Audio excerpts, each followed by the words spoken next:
Mais aujourd'hui, je vous parle de la liberté qui est liée au savoir, à la connaissance.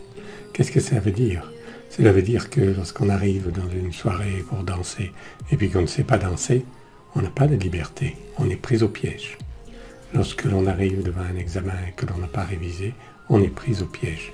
On ne peut rien faire si on n'a pas le savoir et la connaissance. Quel bonheur de voir quelqu'un qui vous raconte une histoire, qui vous raconte quelque chose, quelqu'un qui va chercher en lui quelque chose que vous n'avez pas.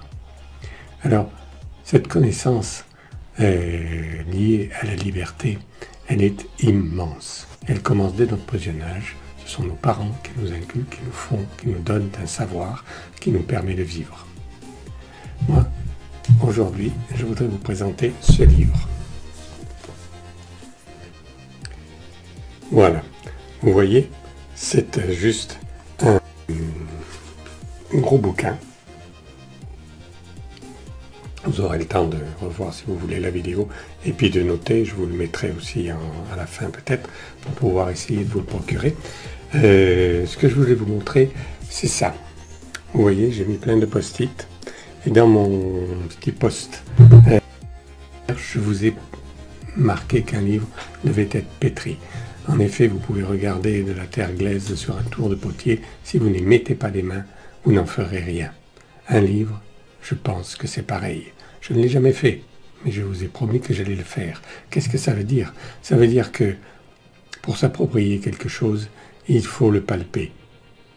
C'est pareil avec les êtres humains, c'est pareil avec un morceau de bois, c'est pareil avec un piano et tout. Il faut rentrer dedans. Un livre, ce n'est pas juste une interface.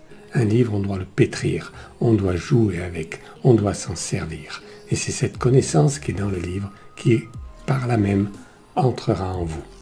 Alors le pétrir, tout ça, qu'est-ce que ça veut dire?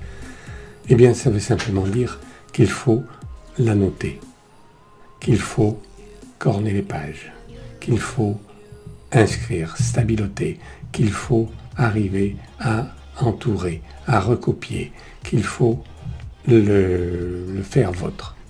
Alors c'est beaucoup plus facile avec un e-book. On ne peut pas corner les pages d'un e-book, mais on peut mettre des signets, il faut apprendre aussi. Je vous ferai d'ailleurs un petit cours là-dessus, peut-être ça vous aidera.